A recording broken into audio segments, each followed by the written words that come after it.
Ladies and gentlemen, welcome back to another Slacking Armchair Supporter video. My name is AshCows93 and I'm here to preview Bournemouth versus Liverpool. That's coming on Sunday the 21st. It's going to be a 4:30 kickoff. It's at the Vitality Stadium. Liverpool will be away. So yeah, like I said, I'm going to preview that for you. I'm going to have a score prediction. I'm going to have a lineup prediction, and I'm just going to give you some thoughts on the game that I have. Um, and don't be afraid to get in the comments and let me know where you think I'm wrong, where you think I'm right. If you agree with me, let me know. Let me know your thoughts as well on the game. Just before I get into that, though, please, if you haven't already, subscribe to our channel on YouTube. It really, really helps us out. It gets our content pushed out to more people and helps us find people who are more interested in our content. So that really helps us out. Leave a like on the video as always and share us as well with your friends, colleagues, family, whatever, whoever you think will be interested. Please consider sharing our content as well. So, I'm going to get into my lineup prediction and my score prediction. Firstly, my score prediction. So I'm going to go with this 2-1. I think it's going to be a tight game. Liverpool are a little bit stretched in a lot of departments, a lot of injuries.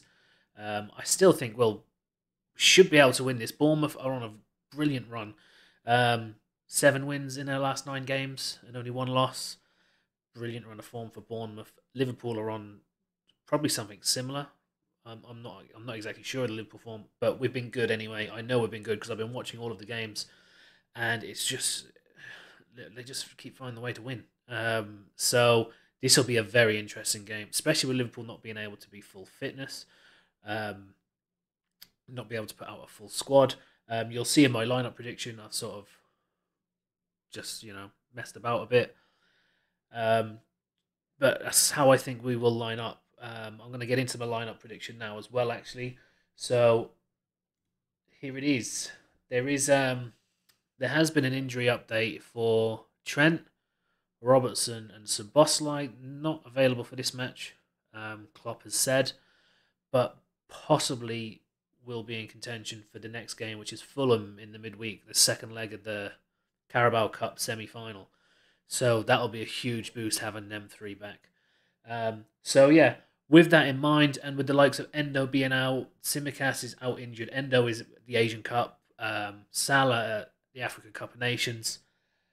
With all that in mind, this is the lineup I've gone with, and I think we should get over the line with it. That's why I've gone with a 2-1 score. I think it's going to be tight, but that's how I think it's going to go. So obviously, Alisson in between the sticks has to be Alisson. He gets into any team because he's the best keeper in the world. Doesn't really matter who you are, you should be putting Alisson in there. Also, it's not a cup game, so Kelleher won't be starting. It's not a League Cup. Then left back Joe Gomez on a great bit of form. Great bit of form Joe Gomez is, and he was struggling to adapt to the left back position, but the last few games he's played there with the likes of Robertson and Tsimikas out, he's looked incredible there. So definitely starting there. Centre back pairing of Van Dijk and Kanate. Again, two players who, when one steps in, what was it, a couple of games ago, Kwanzaa was there ahead of Van Dijk. Van Dijk was out with sickness. Kanate looked unbelievable in that game. And yeah, the same could be said for the opposite way as well. If Kanate was out, Van Dijk would step up alongside, with Kwanzaa alongside him. They're having great seasons, the pair of them, and well, we need it, like desperately we need it. And then of course Trent being out and without any real right back backup, other than Bradley, of course, it's going to be Bradley at right back. Um, Absolutely. When was it? It was the last game we played. It was Fulham. It was the Fulham game, the first leg of the semi-final. Unbelievable performance by Bradley. Very, very good performance by Bradley. He did seem to struggle in the first, 20 minutes or so. But once he got used to the pace of the game, he really stepped up and he didn't put a foot wrong then. He was absolutely... for me, he was probably one of the best players on the pitch. Curtis Jones obviously got man of the match. I think Conor Bradley was a very close second. So, yeah, I've got Conor Bradley at right back. Then in midfield, McAllister, he's, the only real of the new midfielders, he's the only one who's available. Oh no, sorry, Gravenberch is available as well. So, and I've got Gravenberch in. Yeah, Gravenberch, McAllister, and Jones. Jones is having a cracking season again. I keep saying it every week. I keep saying it. Um, yeah, because I'll keep saying it. I was just fed up with him. I gave up on him a couple of seasons ago, but this season he's just been incredible.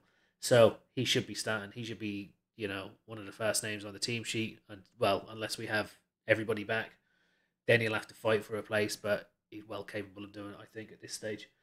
And yeah, I've then gone with Gravenberch on the opposite side. I was a bit unsure whether to put Gakpo in there,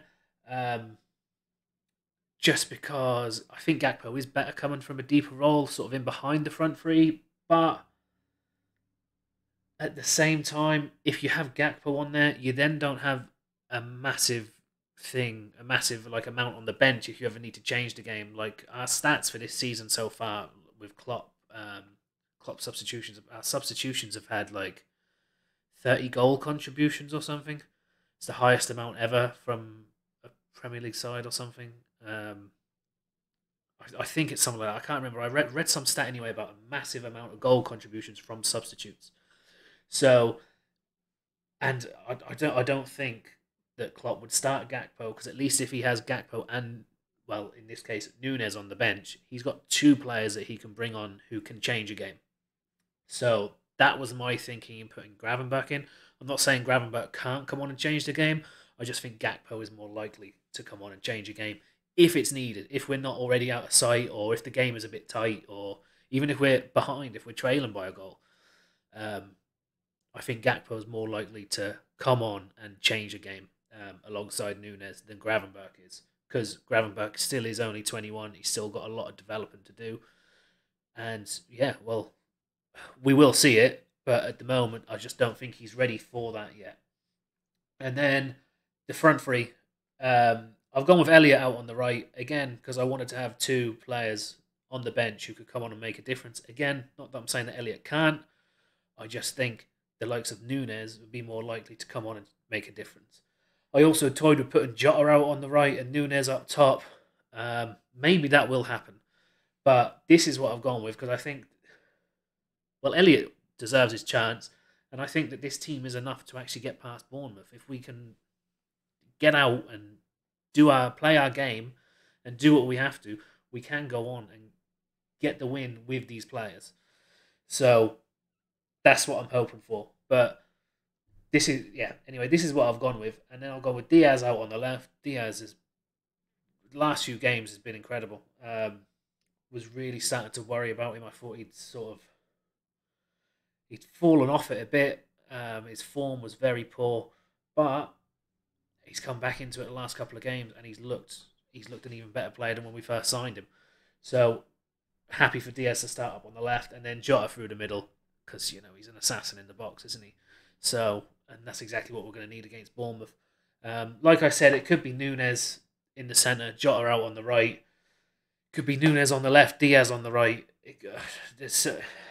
Diaz actually looks really good on the right. Núñez looks really good on the left. So that is also a thing that we could play with, but I'm not sure Klopp will be happy to do that. So that's what I've gone with. That's what I think the boss will pick. We'll see on Sunday. Anyway, guys, that's going to be it from me. I'm going to be here for the live stream, as always. Sunday, 4:30. I'll be here just a little bit before kickoff. I look forward to seeing you guys all there watching, and don't forget to get in the chat as well with us, have a conversation with us. And yeah, look forward to it. And if you haven't already, please leave a like on the video, subscribe to our channel, and share us with your friends, family, colleagues, whoever you think will be interested in our content. And that'll help us grow. So thank you guys ever so much for tuning in, and I will see you on Sunday in the live stream. And until then, peace and love.